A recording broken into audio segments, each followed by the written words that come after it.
내가 뭔가 믿고 내가 잘 산다 이거보다 더 중요한 건 하나님을 사랑하는 겁니다. 근데 하나님을 사랑하면서 살아간다는 삶을 굉장히 많이 오해할 때가 있어요. 우리가 하나님을 사랑하니까 이렇게 해야 돼 저렇게 해야 돼 이렇게 룰이 정해져 있는 게 아니라 사랑의 가장 기본적인 전제는 뭐냐면 능동성과 자발성입니다. 그러니까 자기가 막 하고 싶어져요.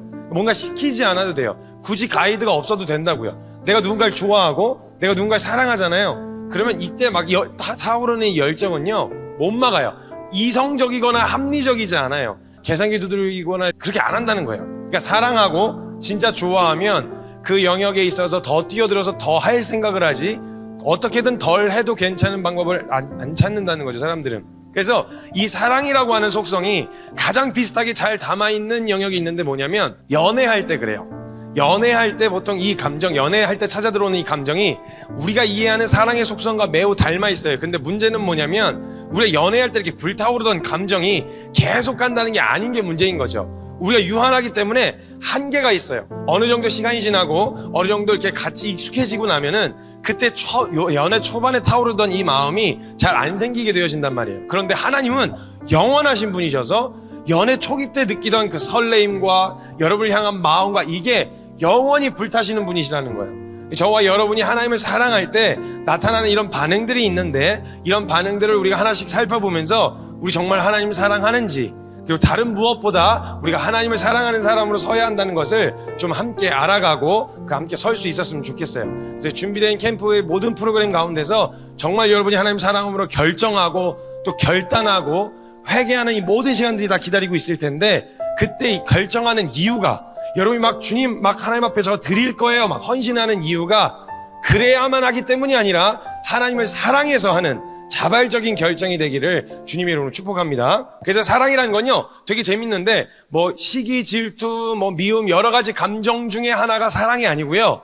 사랑이 그 모든 감정을 다 포괄하고 있는 겁니다. 사랑하기 때문에 질투가 나고요. 사랑하기 때문에 밉기도 하고요. 사랑하기 때문에 어렵기도 하고 사랑하기 때문에 슬프기도 하고 사랑하기 때문에 기쁘기도 한다는 거예요. 그러니까 나를 사랑하면 나를 집중 안 해주면 시기가 나고 질투가 나고 밉고 우울하고 어렵고 이 모든 감정이 사랑에 다 포괄되어 있는 개념이에요. 그래서 단지 좋아하는 연애 감정만이 사랑이 아니라는 거죠. 질투, 아픔, 슬픔, 애정 이 모든 게 다 사랑이라는 거예요. 그래서 사랑이라고 하는 것에서 가장 두드러지게 나타나는 특징이 연애 초기 때 나타나는데 이때는 뭔가 이렇게 이성적이지가 않아요. 쟤네 왜 저러나 싶어요.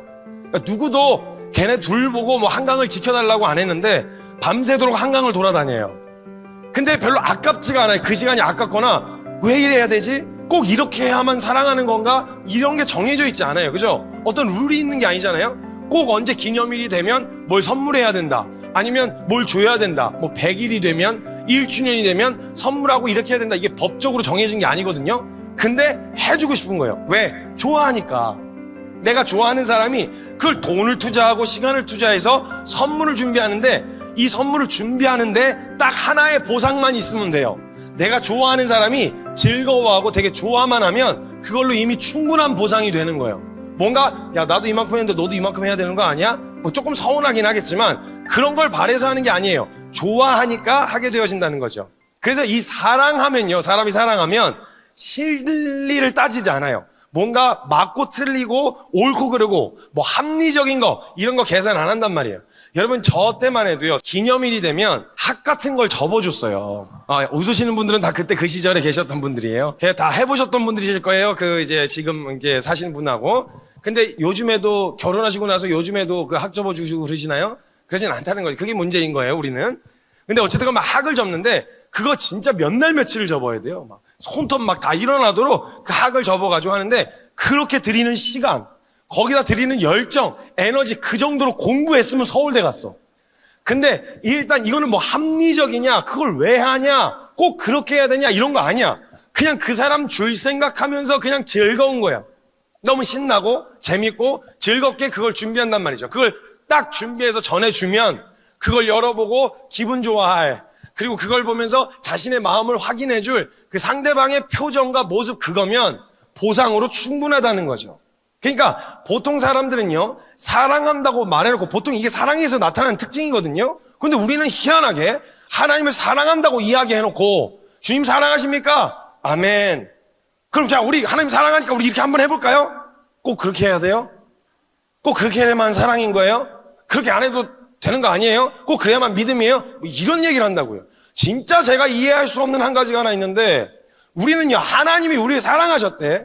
하나님이 우리를 사랑하셨는데, 하나님이 우리를 사랑하신 정도가 어느 정도였냐면 미친 짓을 하셨어요. 자신의 하나밖에 없는 아들을 십자가에다 매달아 버리는 그런 결정도 하셨다고요. 근데 하나님이 날 사랑하세요, 하나님을 당신을 사랑하십니다, 이런 얘기하는 건 전혀 부담 없죠. 근데 우리가 그런 농도로, 동일하게 그런 농도로 우리 하나님 사랑하자, 우리 그렇게 하나님 사랑하자 얘기하면 그건 극단적인 거래요. 그건 무모한 거래요. 꼭 그렇게 해야만 하는 거니에요. 꼭 그래야 천국 갈 수 있는 거니에요. 뭐 이런 거지 같은 게 있어요. 아니, 그런 사랑을 받는다고 말했을 때는 전혀 부담 없이 얘기하다가, 우리 그런 사랑으로 주님을 사랑하자라고 이야기할 때는 왜 그게 극단적이고, 왜 그게 무모하고, 왜 그게 너무 지나친 사랑의 표현이 되어야 하냐고요. 이게 이상한 정서란 말이에요. 우리가 신앙생활을 하고 있고 우리가 주님을 사랑한다고 말하는데 실상 가만히 따지면 실리를 엄청 따져요. 아니, 내가 이만큼 했으면 하나님도 이만큼 하셔야 되는 거 아닙니까? 그리고 꼭 이렇게 해야만 하는 겁니까? 법적으로 정해져 있는 건 아니에요. 법적으로 딱 규율이 딱 정해져 있는 건 아닌데, 딱 하나에 의해서, 하나의 이유로 움직일 수 있어야 되는 거 아니겠어요? 너 정말 주님 사랑하냐? 사랑하면 그 대상이, 사랑하는 대상이 즐거워할 수 있는, 기뻐할 수 있는 그런 이유만으로도 충분히 할 수 있어야 되는데, 아니라는 거예요. 나한테 떨어지는 건 뭐냐는 거예요. 나한테 떨어지는 건 뭐예요? 그거 아니면 뭐 그거 없는데 내가 뭐 하려고 해요? 여러분 생각해 보세요. 굳이 우리가 크리스천으로서 도덕적으로 사는 삶이 우리가 천국 가는데 전혀 문제가 없어. 내가 뭘 하고 내가 원하는 거 다 하는 거, 이런 거 해도 천국 가는데 전혀 문제가 없다 그러면 도덕적으로 그래도 살려고 하는 사람들이 있겠냐는 거예요. 대단히 나한테 불이익이 오지 않는다면 내가 나를 막 갈고 닦아서, 내가 막 그렇게 치열하게 싸워서 그렇게 마음을 지켜야 될 이유가 뭐냐는 거죠. 내가 천국 들어가는데 전혀 지장이 없으면, 정말 다른 거 없어도 하나님을 사랑하기 때문에, 사랑하는 하나님이 기뻐하시지 않는다 그러면 하지 않을 수 있는, 사랑하는 하나님이 기뻐하신다 그러면 할 수 있는, 이게 우리가 하고 하지 않고의 이유가 되어야 되는데, 교회에서 하지 말라 그랬으니까요, 교회에서 하라고 했으니까요, 그러다가 이게 하다가 납득이 안 되잖아요. 그러면 물어본단 말이에요. 그게 왜 죄예요? 그거 왜 하면 안 되는데요? 그거 왜 안 되는 거예요? 이게 하나하나 실리를 따져가기 시작하면 합의를 못 봐요. 수천 년, 교회 역사 수천 년 동안요, 술 문제, 술이 죄냐 아니냐라고 하는 주제를 가지고 계속 논쟁을 하는데 지금까지 합의를 본 걸 보셨어요? 저는 못 봤어요. 다 누구는 죄가 아니라 그러고 누구는 죄라 그러고 이런단 말이죠. 그러니까 우리가 하고 안 하고의 이유가, 그 근거가 해야 한다, 해야만 한다, 그래야만 내가 어떻게 될 수 있다 라고 하는 이유라면요, 그거 끝까지 못 간다고요. 계속 다른 부분으로 문제를 삼게 되어지는 거예요. 우리가 뭔가를 한다고 했을 때 잘 생각해 보세요. 교회에서 어떤 이야기를 해줬어. 그래서 내가 뭔가를 한다고 했을 때 신앙인으로서 그 하는 이유가 뭐냐는 거죠. 그걸 살펴보시라고요. 내가 주님을 사랑해, 그래서 뭘 했어. 그러니까 뭘 해야만 한다는 건 아니에요. 근데 사랑하니까 뭘 했어. 내가 열심히 봉사하는 거, 열심히 일을 하는 거, 열심히 내가 뭔가 이렇게 도덕적으로 살려고 몸부림치는 거 다 좋은데, 그게 꼭 내가 천국 들어가고 가는 문제에 전혀 지장이 없어도 그렇게 하실 거냐는 거예요. 내가 주님을 사랑해서 하는 건 뭘 했었냐는 거죠. 그래서 저는 지금 한 가지 간절히 전국을 돌아다니면서 청년들 만나고 청소년들 만나면서 하나님 주셨던 마음들을 나눌 때, 다른 것보다 우리가 많은 이들이 뒤집어져서 교회가 다시 이전처럼 막 수적으로 막 부흥하고 막 세워진, 좋아요. 너무 좋습니다. 저는 근데 그냥 종교와 어떤 교회의 세력이 확장되어지는 건 전 별로 그렇게 안 했으면 좋겠어요. 전 진짜 한 사람이라도 좋으니, 이 중에 단 한 사람이라도 좋으니 진짜 하나님을 사랑해서 해야만 하니까가 아니라, 하나님이 진짜 너무 좋아서, 하나님이 좋다 그러면 하나님이 좋으면 나도 좋아요. 그냥 보기에는 안 좋은데 하나님이 좋다 그러면 나도 좋아요. 근데 내가 보기엔 좋은데 하나님이 싫다 그러면 나도 싫어요. 내가 하고 안 하고, 내가 가고 서고의 이유가 주님 때문인 사람, 주님 정말 사랑하는 사람, 많이 회심해서 많은 사람들이 교회 다니고 많은 프로그램, 많은 행사들 열리는 것보다 진짜 하나님을 사랑하는 한 사람, 정말 주님 때문이라면 내가 가고 싶고 원하고 싶고 이건과 상관없이 내 원함이 다 하나님이야. 하나님이 좋으면 좋은 거. 그래서 언제든지 그 자리에 뛰어들 수 있는 사람, 전 그 한 사람이라도 제대로 세워놨다면 전 그 교회 성공했다고 믿어요. 눈에 보기에 어떠하든지 상관없이 그런 사람이 한 사람이라도 교회에 제대로 세워놨다면 전 그 교회 정말 하나님 앞에 칭찬받을 거라고 믿어요. 여기 선생님들도 계시고 우리 청소년들도 있는데 아는 만큼만 하면 돼요. 이해한 만큼 해야지. 어떤 기준을 놓고 하자는 게 아니라 내가 사랑해서 오늘 내가 할 수 있는 만큼, 내게 하나님이 보이는 만큼, 그 마음을 헤아리는 만큼 그 자리에 서서 순종할 한 사람, 많지 않아도 돼요. 적은 사람, 그 하나님을 사랑하는 사람이 오늘 이 자리, 오늘 이 캠프 코리아부터 시작해서 마지막 날까지 하나님을 사랑하는 사람들이 많이 일어났으면 좋겠어요. 도덕적으로 살고 깨끗하고 교회 열심히 다니는 사람들, 네, 좋아요. 그거 나쁘다는 말 아니에요. 그것도 하는 이유가 뭐냐면 주님이 기뻐하실까봐 라고 하는 이유로 열심히 하면 너무 좋죠. 근데 저는 다른 것보다 여러분이 정말 하나님을 사랑하는 사람들이 되었으면 좋겠습니다.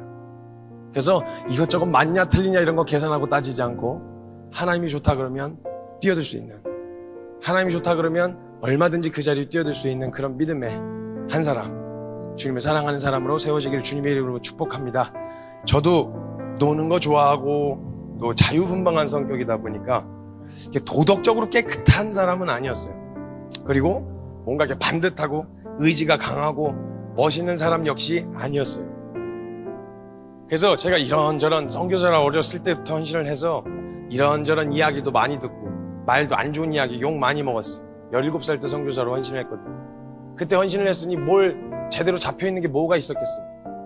근데 그때 여러 가지 이야기가 오가던 중에 한 번은 저희 어머니한테 누군가가 선교가 글쎄 이러이러한 문제들로 이러이러한 이 문제가 있는 것 같아요, 이렇게 얘기를 전해줬는데 저희 어머니께서 그 얘기를 들으시고는 아닌데 선교 나한테 그런 얘기 안 했는데, 선교 나한테 안 그런다 그랬는데 이렇게 이야기를 하신 거예요. 근데 그게 사실이었어요.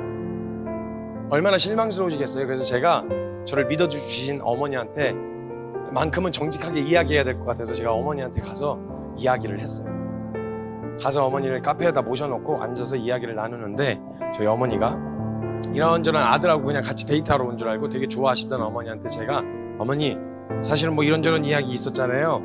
그랬더니 저희 어머니가 그 얘기를 들으시더니 아이고 아닌 거 안다고, 난 우리 아들 믿어, 사람들이 뭐라고 얘기해도 엄마는 아들 말 믿어, 이렇게 얘기를 해주셨어요. 근데 제가 그렇게 이야기하는 어머니에게 제가 그 말이 사실이라고 이야기를 해야 되는 상황이 된 거예요. 입이 안 떨어지는데 고민을 하다가 근데 어머니 그게 사실이에요. 그랬더니 진짜 실망스러운 표정을 감추지를 못하시더라고요. 그리고 아무 말 안 하고 한숨을 한번 푹 쉬시더니 저희 어머니가 저에게 이렇게 얘기해 주셨어요. 그 이야기를 듣고 나서 제 믿음의 싸움의 방향이 많이 바뀌었어요. 아니 거의 180도 바뀌었어요. 그때 이렇게 얘기하시더라고요. 성규야, 너가 잘못한 거야. 너가 하나님 앞에서 정말 잘못한 거야. 너가 하나님 앞에서 대가를 치러야 될 게 있으면 치르고 혼날 게 있으면 혼나야 돼. 그리고 너 반드시 돌이켜야 돼. 근데 성규야, 엄마는 엄마야. 엄마가 아니면 우리 아들 말 누가 믿어?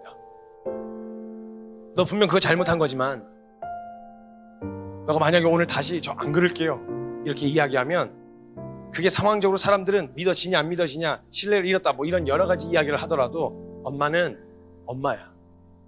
엄마한테 다시는 안 그러겠다고 이야기하면 엄마는 오늘 그 말 100% 다시 믿을 거야. 그리고 나서 그 얘기를 마치고 제가 먼저 내려왔어요. 앞에서 내려오는데 걸어 내려오는데 마치 하나님이 저에게 해주시는 말씀 같았어요. 성규야, 나는 네 아빠야. 네가 도덕적으로 잘해도 난 네 아빠고 네가 잘 못해도 난 네 아빠야. 너는 잘해도 잘나도 내 아들이고 내 딸이야. 그리고 못나고 많은 걸 이루지 못하고 맨날 실패하고 넘어져도 그래도 넌 내 아들이고 내 딸이야. 잘못한 건 잘못한 거야. 그건 혼내야지. 너를 위해서라도 그건 혼낼 수밖에 없어. 질책하고 책망할 거야. 매를 들어야 될 땐 매를 들 거야. 근데 사랑하는 아들아, 사랑하는 딸아, 아빠는 아빠야. 아빠가 아니면 우리 아들 말 누가 믿어? 너가 만약 하나님 저 다시는 안 그럴 거예요 라고 하나님 앞에 다시 나와서 엎어지면 아빠는 오늘 그 말 다시 100% 믿을 거야. 그런 마음으로 나를 사랑하시는 하나님의 마음이 확인이 되고 나서는요, 그 이야기를 했는데 하나님 마음이랑 오버랩되는 거예요. 그래서 그 이후에는 제가 싸움의 방향이 달라졌어요. 제가 해도 되냐 안 되냐 신학적으로 논쟁하지 않아요. 이거 맞아야 틀려 이런 거 안 해요. 그냥 딱 알아요. 저와 여러분이 양심이 알고 있다고. 그게 맞냐 틀리냐 이거 논쟁할 이유가 없어요. 양심이 벌써 소리를 지르고 있잖아요. 여러분 안에. 하나님 앞에서 떳떳하지 않으니까 자꾸 이게 왜 죄예요? 이렇게 해야 돼요? 꼭 그래야만 하는 거예요? 뭐 이런 얘기 하는 거잖아요. 근데 그 이후에 싸움이 어떻게 달라졌냐면, 내가 하나님 앞에 서는데 불편해? 주님 이거 싫어요? 주님이 싫으면 나도 싫어요. 눈에 보기엔 좋아. 내가 하고 싶기도 해. 근데 주님이 싫어하면 안 해요. 주님 이거 원하세요? 내가 하기 싫어도 주님이 원하세요? 기뻐하세요? 그럼 저 해요. 주님이 사랑해서 하게 되어져. 죄와 싸워서 이겨야만 천국 가니까가 아니라 내가 사랑하는 주님이 죄를 그토록 싫어하시니까, 그래서 싸우는 거예요. 그래서 나를 정돈하는 거예요. 그래서 내가 오늘 무엇을 하고 더 뛰어들고, 그래서 그런 걸 계산하지 않아요. 전 그런 부르심 안 받았는데요, 전 거기 가야 된다고 말씀 안 하셨는데요. 상관없어요. 저는 그렇게 헌신했어요. 제가 뛰어들어서 헌신해서 지금의 단체를 섬기고 있을 때 저한테 성교야 너 이 일을 섬겨라 이런 얘기 안 하셨어요. 하나님 이거 필요하세요? 이거 지금 해야 되는 일이에요? 이게 지금 이 시대에 정말 필요해요? 하나님 했으면 좋겠어요? 그러면 해요. 나 뭐 어디로 가야 되는지를 모르고 그 마음이 있는 것도 아닌데 처음 들어본 이야기고 이걸 어떻게 해야 되는지 모르겠지만 주님이 기뻐하신다고 하면 저 할게요. 그래서 걸어왔어. 어떤 찬송가 저자는 이렇게 얘기하더라고요. 제가 오늘 수준으로 사랑한다고 고백했어요. 근데 내일 지나서 더 사랑하는데 더 사랑한다는 표현을 할 수가 없어. 왜냐면 어제도 사랑한다고 표현했고 오늘도 할 수 있는 최대치의 표현이 사랑한다는 말밖에 없잖아요. 그래서 찬송가 저자가 내가 더 사랑하게 됐다는 말을 어떻게 표현했냐면, 하나님 어제보다 오늘 더 사랑합니다 이렇게 고백하더라고요. 날마다 하나님을 향한 사랑이 커지는, 간신히 유지하고 교회 다니고 신앙생활 하는 게 아니라 날이 가면 갈수록, 시간이 지나면 지날수록 하나님을 향한 사랑이 더 짙어져서 뭘 더 할 수 있는 게 없을까?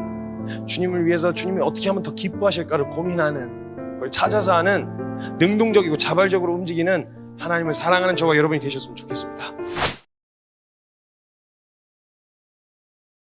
내가 뭔가를 잘못했기 때문에 그 잘못 저지른 것 때문에 내가 죄인이 된 게 아니라, 내가 죄인이라서 상황과 조건만 맞으면 언제든지 그런 일들이 가능한 존재라는 거, 살인의 방법까지 정확하게 계산되어 있는 존재라는 걸 부정할 수 없을 만큼 성경이 진단해내고 있는 거. 왜? 이걸 읽으실 수 있는 분이시니까. 우리는 감추고 숨기는 게 가능한데 하나님 앞에서는 이게 안 되거든요. 이걸 보시는 분이시니까 뭘 했냐 안 했냐 가지고 평가 안 하세요. 이거 자체가 문제가 아니라 너 이거 존재 안 바뀌면 큰일 난다. 하나님이 공의로우시다 그랬잖아요. 100만 원을 빌렸으면 100만 원을 갚아야 되는 게 이 공의란 말이죠. 근데 죄의 삭은 뭐라 그랬어요? 사망. 죄의 삭은 사망이라고 정해놓으셨다면 하나님은 눈에는 눈, 이에는 이이신데 죄의 삭은 사망이라면 이 죄가 뭐하고 연관이 있다는 얘기예요? 생명하고 연관이 있다는 얘기인 거예요. 존재의 문제라는 거예요. 이걸 제대로 모른 채 그냥 뭘 했냐 안 했냐 가지고만 죄냐 아니냐 이런 거 따지면 절대 합의 못 본다고. 그러니까 재미가 없고 이걸 못해야 되고 이거 하지 말아야 되고 이런 생각만 갖게 되어진다고요. 그러면요, 내가 드러난 행위만 가지고 보면 예수님이 날 위해서 대신 죽어줄 이유가 별로 없어요. 사실 저 이름이 김선교예요. 저 이거 가명이 아니고 본명이에요. 이름 이따구로 지어놓은 거 보니까 집안분위기 짐작하시죠? 저 모태신앙이었어요. 아주 흉악한 모태신앙이에요. 저희 오남매가 있는데 오남매가 다 선교사예요. 아니 그런 집안에서 내가 뭘 잘못하면 뭘 얼마나 대단하게 잘못을 했겠어요. 그러니까 이 주제를 가지고 내가 뭘 그렇게 죽을 만큼 잘못을 했나 이런 생각을 하면요, 오히려 억울해요. 예수님이 날 위해서 죽어줄 필요가 없어. 대부분의 것들은 내가 다 대가를 치렀어. 막 한참 막 쥐어짜냈어요. 내가 뭘 잘못했지 이러다가 문득 생각난 게 있었어요. 한번 욕을 해서 그것도 누나한테. 이게 어떤 일이었냐면, 저희 어머니가 수요예배 가신다고 가는데 제가 컴퓨터 게임을 하고 있었어요. 컴퓨터 게임을 하고 있었는데 어머니가 저한테 너 1시간만 해. 너 1시간만 해 하고 저희 누나에게 1시간만 하게 해. 1시간 하고 꺼야 돼. 이렇게 얘기를 부탁을 하시고 어머니가 수요예배 가셨어요. 근데 어머니가 그렇게 자리를 비우시면 그래도 기회 아닙니까? 한 30분이라도 더 할 수 있는 기회 아니겠어요? 그러니까 조금 더 하고 싶은 마음이 있는데 희한하게 그런 상황이 되면 그 누나들이 그 이상한 사명감이 생겨요. 반드시 그 시간에 끄게 만들겠다는 이상한 사명감이 생겨서 자기 할 거 하면 되잖아요. 5분마다 한 번씩 오는 거야. 야 10분 남았어. 야 5분 남았어. 신경질 나잖아요. 저도 짜증 나잖아요. 라고 대답을 안 했어요. 정각이 됐죠. 근데 좀 더 하고 싶잖아. 야 너 엄마한테 다 말한다. 너 1시간 넘었다고 엄마한테 다 말할 거야. 이러면서 옆에서 자꾸 긁는 거예요. 보고 있다가 그 발가락으로 전원 스위치를 튀욱 하고 끈 거예요. 이렇게 하다가 서로 밀치다가 제가 한번 밀리고 나서 4살 차이니까 누나가 더 컸죠. 확 밀쳤는데 제가 와 이렇게 해놓고 제가 누나한테 야 이 삐삐삐 하고 욕을 한 거예요. 저희 어머니가 딱 들어오시자마자 누나 울음소리가 들리잖아요. 뭐야 니네 싸웠어? 이들이 먼저 누나한테 가시잖아요. 보통은. 저는요 누나에게 욕을 했었던 이 사건을 지금까지 한 번도 회개해 본 적이 없어요. 왜냐하면 제가 저의 죄값을 다 치렀기 때문이에요. 예수님이 대신 죽어줄 이유가 없어요. 그럼 잘못 정산하신 거예요. 내가 다 했어. 좀 과하게. 그러니까 예수님이 저를 위해서 막 십자가에 달리시면서 내가 너의 죄를 위해 죽노라 이러시면 고맙기보단 부담스러워요. 왜 저러시지? 나 아니신 것 같은데? 짠 것 같은데? 이런 생각 든단 말이죠. 또 막 머리 치울잔에서 한번 생각해 봤어요. 하나 또 생각난 거예요. 제가 한번 헌금을 띵거 먹은 적이 있었어요. 저는 1,000원을 띵거 먹었지만 10만원어치를 두드러 맞았어요. 그럼 주님이 공의로 오시다면 저에게 99,000원을 거슬러 주셔야 돼요. 나에게 그만큼의 복을 주셔야 된다고. 공의로 오신 분이시니까. 내가 뭔가 잘못했냐 안 했냐, 남한테 피해를 줬냐 안 줬냐, 이런 것 때문에 예수님이 대신 죽어줄 필요가 없다는 생각이 드는 거예요. 그래서 죄는 열매로 봐야 되는 문제가 아니라 그 죄의 가능성, 상황과 조건만 갖춰지면 어떤 잔인한 살인마보다 더 잔인한 살인마가 될 수 있다라고 하는 이 죄인의 가능성을 보시고 그 죄에 대한 값을 지불하신 것, 이게 예수님이 오셔서 죽으신 거예요. 죄를 이렇게 보신다고요. 자, 그럼 죄는 뭘 했냐 안 했냐가 아니라 내가 그냥 죄다라는 걸 깨달았죠. 그러면 이게 내 원함과 내가 하고 싶은 대로 내버려 두고 살면 반드시 그 길로 가는구나 나. 그래서 예수님이 자기 따라오려면 뭐라 그러셨어요? 제일 먼저 뭐하라 그러셨죠? 자기를 부인하고 십자가 지고 아니면 나 못 따라온다 이러셨단 말이에요. 그래서 성경에서 말하는 게 뭐냐? 너 거기로 가면 큰일 나. 그래서 이렇게 가면 안 돼. 그러니까 이거 해서 돌이켜서 사는 길로 돌아서서 가면 볼 게 많은데, 할 수 있는 게 많은데 계속 여기 근처거리면서 이것도 하지 마요? 이것도 하지 마요? 이것도 하지 마요? 계속 이러고 있으니까 답답하기만 한 거예요. 여러분, 믿음으로 사는 거 재밌어요. 신난다고. 할 수 있는 게 어마어마해. 근데 하지 말아야 될 것만 생각하니까 그런 거예요. 이 원함, 즉 내가 원함대로 하겠다는, 죄인의 본성과 원함대로 하겠다는 거 잘못됐구나, 이걸 깨닫고 방향을 틀어서 그럼 제대로 사는 건 뭡니까? 올바로 사는 게 뭡니까? 어디로 가야 합니까? 라고 이야기할 때 성경에서 뭐라고 이야기하냐? 이건 아주 간단합니다. 넌 나를 따르라. 예수님 따라가는 거예요. 이게 내 원함과 정욕대로 살던 삶에서 돌아서서 어디로 가는 거냐? 앞으로 어떻게 살아야 된다는 거냐? 뭔가 교회에서 정해준, 아니면 뭔가 이렇게 가이드로 정해준 이걸 잘 지키면 올바른, 이게 아니라 예수님을 따라가는 것까지가 진짜 회개다 이 말이에요. 자, 그럼 이게 회개라면 저와 여러분이 신앙생활 해오는 동안에 정말 여러분 회개하신 적이 있으십니까? 여러분, 회개해야 한다. 천국이 가까울수록 가장 중요한 게 뭐냐? 회개해야 된대요. 근데 만약 이게 회개라면 그럼 진짜 회개를 하신 적이 있으십니까?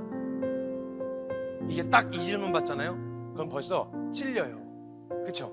약간 막 찔림이 되면서 나 회개 안 한 것 같은데, 이거 아닌 것 같은데. 이 회개했는가 라고 하는 질문은요, 사실 원래 공격적인 질문이 아니에요.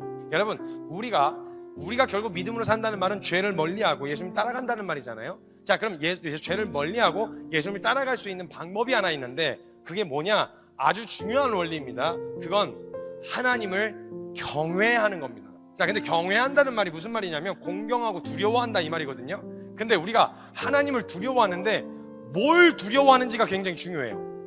뭘 두려워하고 있느냐가 중요한데, 자, 저와 여러분이 보통 하나님 두려워하는 게 뭐냐면, 내가 이걸 저지르면, 이 잘못을 저지르면 하나님한테 받을 징계, 책망, 벌, 이게 두려워서 보통 이걸 안 하려고 한단 말이죠. 그러면 이게 아주 죄를 안 짓는 데는 효과적이긴 해요. 근데 문제가 뭐냐? 내가 그게 두려워하고 이걸 안 지을 수는 있겠어, 안 해볼 수는 있겠어, 무서우니까. 근데 문제는 나에게 벌을 내리는 하나님하고도 가까워지지가 않아요. 근데 여러분, 진짜 경외한다. 우리가 두려워해야 될 건 뭘 두려워해야 되냐? 내가 사랑하는 하나님으로부터 멀어지는 걸 두려워해야 돼요. 그렇게 되어지면 무슨 일이 하냐? 나를 하나님으로부터 멀어지게 만드는 죄를 멀리할 수 있을 뿐만 아니라 사랑하는 하나님한테 더 가까이 나아가는 게 가능해진다 이 말이에요. 여러분 회개하셨습니까? 라는 질문을 받으면 약간 공격적으로 받잖아요. 근데 이 질문은 사실 핵심적인 결론은 죄에 대해서 돌이키고 예수님을 따라가는 것까지가 회개이기 때문에 이 회개했는가라는 질문의 다른 표현은 어떤 표현이냐면, 이 질문에는 아마 대답하실 수 있는 분들이 있으실 거예요. 여러분 정말 주님 사랑하십니까? 이건 가능한 거예요. 회개했는가? 라는 질문은요, 주님 사랑합니까? 라는 질문인 거예요. 그럼 이게 어떤 의미로 다가오냐? 내가 죄와 싸우는 이유는 내가 이거 하지 않으면 벌 받을까 봐가 아니라 내가 사랑하는 주님이 싫어하시니까. 여러분 우리가 죄와 싸우고 치열하게 막 살려고 하는 건 크리스찬은 도덕적이어야 된다, 경건해야 된다, 이것 때문이 아니라 내가 사랑하는 주님이, 내가 사랑하는 주님 앞에 나아가는데 그것들이 자꾸 걸림이 되기 때문에 싸우는 거예요. 사랑하는 주님 앞에 더 나아가려고 하는 이 싸움이 저와 여러분에게 나타나야 되는 싸움입니다. 요즘 최근에 주신 마음이에요. 하나님을 사랑하는 사람들이 일어났으면 좋겠다. 종교인 말고, 교회만 열심히 다니는 사람들 말고, 그냥 열심히 교회 크리스찬인 척 하는 사람들 말고 진짜 하나님 사랑하는 사람들이 좀 많이 세워졌으면 좋겠다. 그래서 이걸 해야 되냐 말아야 되냐 이런 거 갖고 논쟁하고 막 씨름하지 말고, 여러분 누가 연인에게, 난 남자친구에게 아니면 여자친구에게, 남편에게 혹은 아내에게 해야만 하니까 어쩔 수 없어 억지로 하는 게 어떻게 그 마음이 전달이 되겠어요? 뭘 하냐 안 하냐 이걸 결정하는 게 내 사랑하는 사람이 기뻐하지 않을 것 같으면, 좋아하지 않을 것 같으면 기꺼이 그렇게 하지 않을 수 있는, 내가 원해도 내가 사랑하는 대상이 원하지 않는다 그러면 내가 원해도 하지 않을 수 있는, 왜? 사랑하니까. 그 하나님을 사랑하는 사람들이 이제는 좀 일어났으면 좋겠어요.